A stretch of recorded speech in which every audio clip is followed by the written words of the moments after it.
In 2025, the software market in Europe is projected to generate revenues of approximately $166.5 billion. Welcome to this week's AppDevANGLE. My name is Paul Nashawaty, and I'm the practice lead for the AppDev practice at theCUBE Research. Today I'm joined by Mike from the Eclipse Foundation. Hey Mike, how you doing? Great, Paul. Thanks for having me on the show. Of course. Why don't you tell the audience a little bit about yourself and about the Eclipse Foundation? Sure. Mike Milinkovich, been the executive director of the Eclipse Foundation for now a little over 20 years.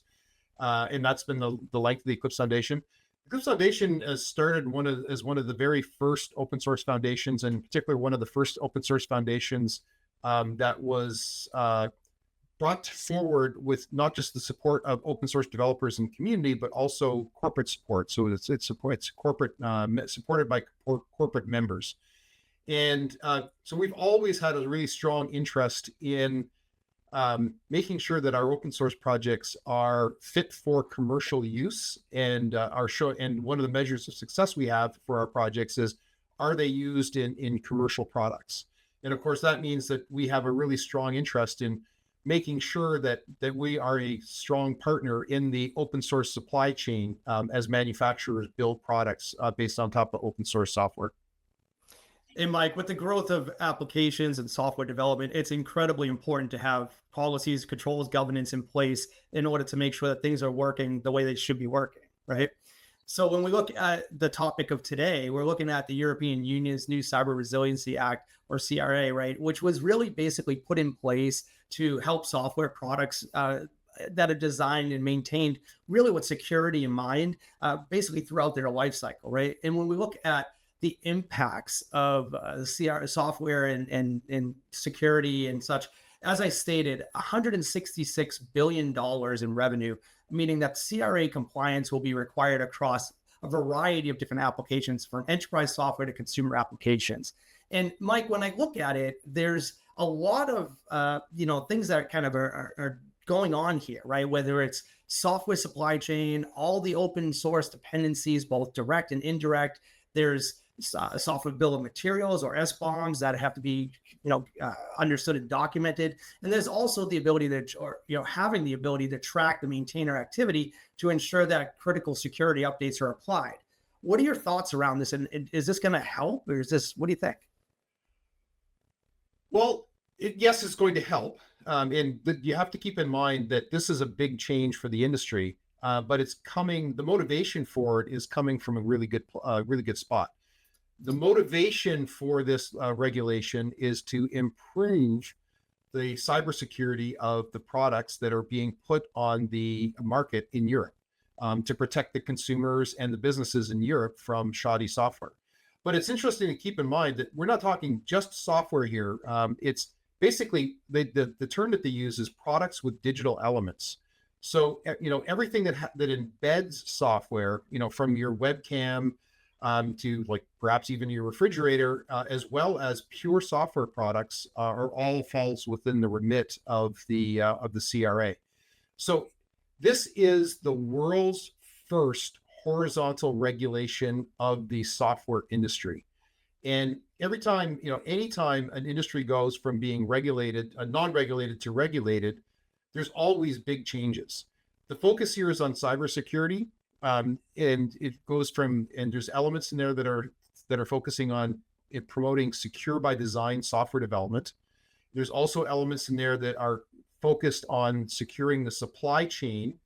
And this is going to really change the dynamics of how manufacturers interact with their open source suppliers. For years, if you're building products based on top of open source software, it's been sort of like, thanks for the free stuff. And there hasn't been a lot of interaction back between the manufacturers and the developers, the community behind the project. And the reason why is there's been no reason to. There's no forcing function for that interaction to go back. With the CRA, every time you put an open source project into the code base of a product that you're going to sell to consumers, you need to have some due diligence that you need to have in place with regards to the project that they're using. And that can be, that due diligence is still somewhat to be determined, but there's the status quo of I don't need to interact with the project is simply no longer going to be the case. And how that's all going to play out over time, I don't think anybody really knows. But what I do know is that there's a very different set of economic incentives that are going to go into how manufacturers interact with their open source supply chain than there is today. And it's going to be really interesting to see how that dynamic plays out over time. I agree. I think that if you look at some of the pieces that you were mentioning, right? One of the things that with the CRA enforcing secure by design principles, right? Those secure by design principles, it really is a way, as you kind of alluded to and mentioned, it's a proactive security measure throughout the entire SDLC, right? So it really helps with that, that security principles first approach. In fact, what we see in our research, we see that this aligns with industry trends, right? 43% of EU enterprises already use ERP software and 25% use CRM software, with both of which require strong security postures, right? And because of that, automation, compliance, security checks really need to be implemented across the CI/CD pipeline. And this includes automation for security scanning, dependency tracking, and compliance validation, right? All of this requires a new set of tools. So Mike, when we think about the tools, especially when you think of like container scanning tools or vulnerability management processes, what new opportunities do you see being put in place that would help, help with this remediation of issues quickly as we move to this new model? Well, there's a couple of different things going on. So first of all, there's private investment that's going into building next generation tools. If you spend some time searching around, you can find references to startups that are coming into place that are working on CRA compliance tooling. But there's also the open source ecosystem and community is reacting as well. And there are even projects at the Eclipse Foundation itself, which are working on building the kinds of tools that you're going to need to help with this compliance. Of course, there's a lot of work that's been going on for the last couple of years around helping produce, store, and manage SBOMs for the code that is flowing through the supply chain as well. So there's a bunch of things that are happening in the tools. But one of the things that we think is pretty interesting is the work that we're doing in the Open Regulatory Compliance Working Group, where we've gathered together some leading industry heavyweights. Think companies like Nokia and Mercedes-Benz, along with at this point most of the open source foundations out there in the world, to come together to figure out things like how are we going to manage vulnerability reporting across the supply chain. So one of the things that needs to be done as part of implementing the CRA is the development of around 40 different European harmonized standards that are going to spell out these requirements. And the work that's happening in ORC, where we're bringing together the manufacturers and the open source foundations, which under the CRA are referred to as open source software stewards, that work of dealing with the interaction between the manufacturers and the stewards, that's where it's happening. And that's where discussions are happening. And where the Eclipse Foundation, I should have mentioned this earlier, is actually the largest open source foundation based in Europe. Our legal domicile is in Belgium. And so we have a liaison relationship with the European standard setting bodies because we are a European organization that is allowing us to take the work that's happening in the open source community and directing that so that it influences these European standards as they're being developed. Yeah, and this is not just a European standard, right? I mean, we see this globally across different areas. I mean, there's compliance and regulations that need to be put in place.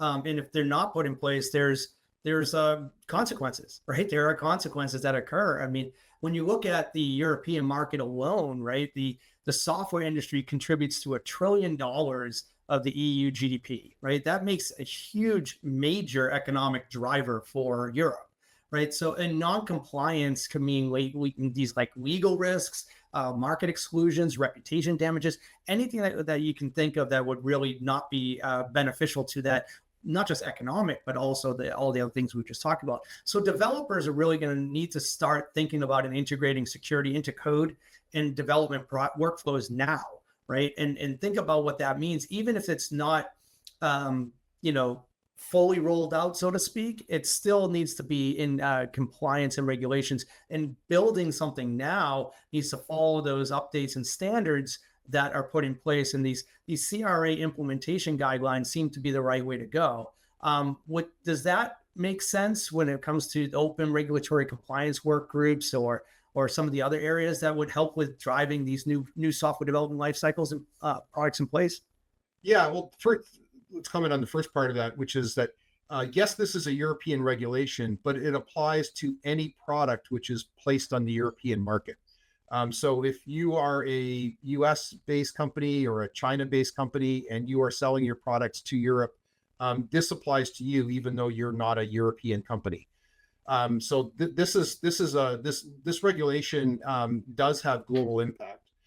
Now, in terms of the actual standards that are being placed, that are being developed, one of the things that we think is really an interesting opportunity here is in today, as of this moment, if you were to go out and read any of the existing standards on developing secure software, what you'll quickly find or quickly notice is those standards are written with the expectation that that the software being developed is proprietary, that it's being developed by a single company that controls the developers, controls the infrastructure that those developers are working on.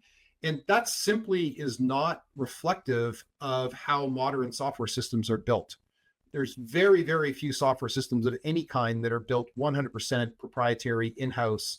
Everything these days relies upon open source dependencies that they're pulling in, that form sort of basically gives you the ability to implement all the non-differentiating features that have to be in your application or product.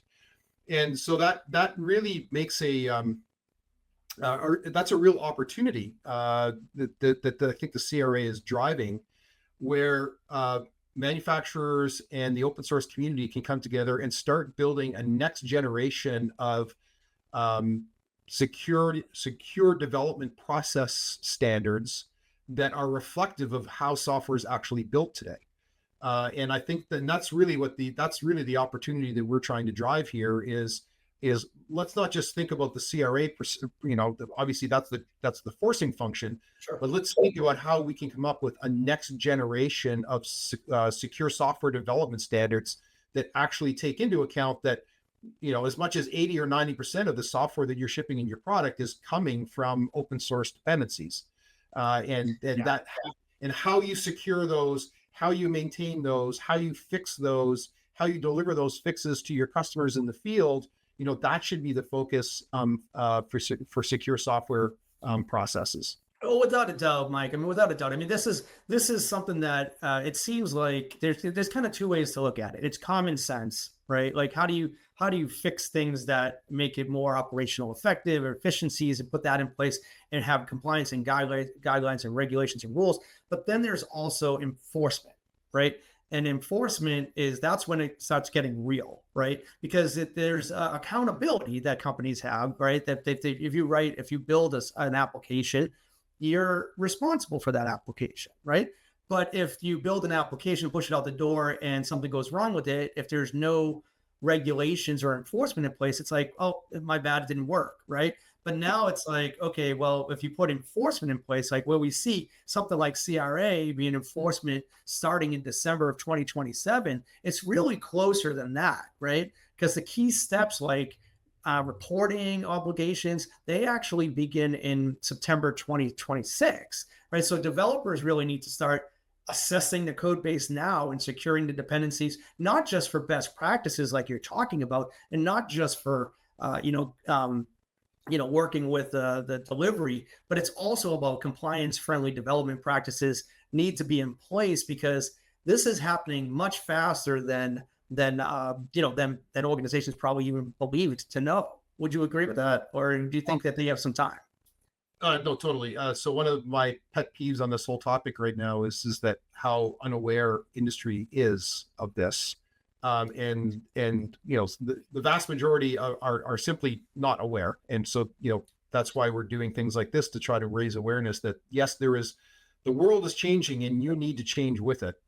Is a really important message. But then there's also the fact that the companies. If you play back how fast that 3 years is going to go by, right? So if your product in December 2027 has to have a CE mark on it to ship that product in Europe, if you work your way backwards into, okay, what kind of product is this? What do I have to do to get the CE mark certification? Can I do it myself? Do I need an external auditor? And then developing the European harmonized standards that give you the presumption of conformance with the law and the regulation. Like basically we're already out of time. I mean, the timelines that we're working to in terms of getting the first drafts of these standards out is like next month, right?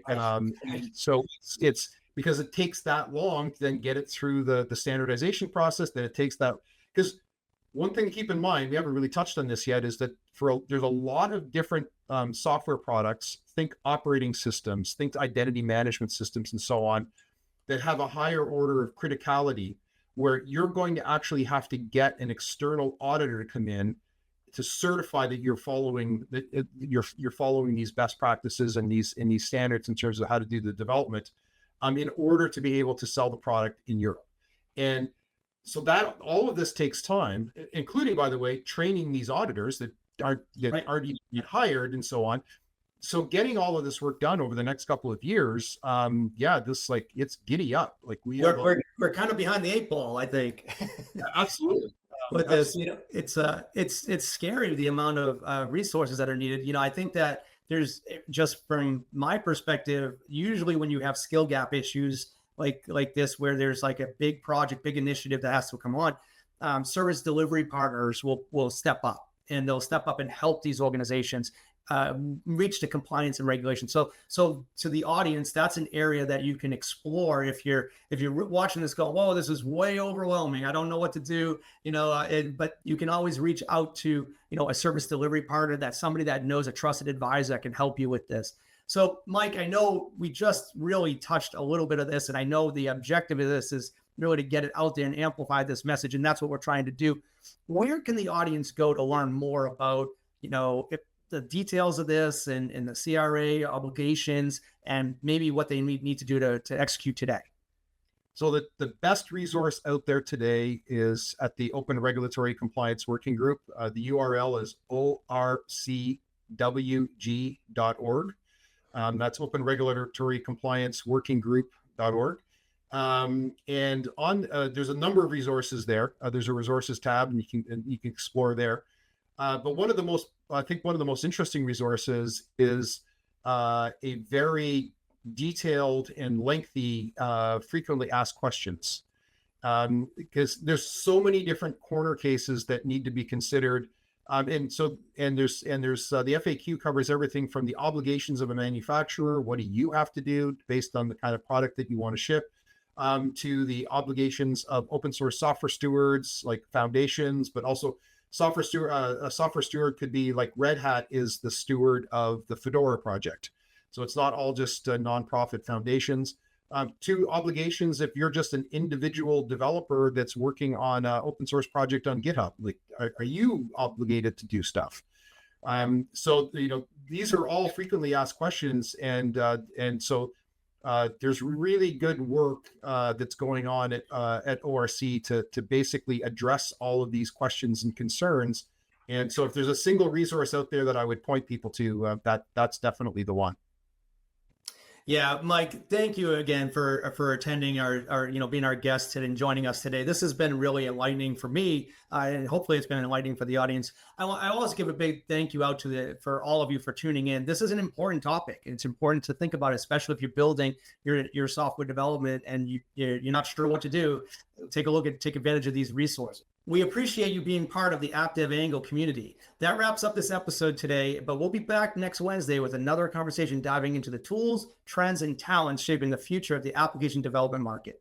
Whether you're deploying to the edge, building with AI, or modernizing your cloud stack, we've got you covered. Be sure to follow us on social, and if you have any thoughts, questions, or just want to connect, you can always reach me at pauln@siliconangle.com. Until next time, stay curious and stay building. Thank you.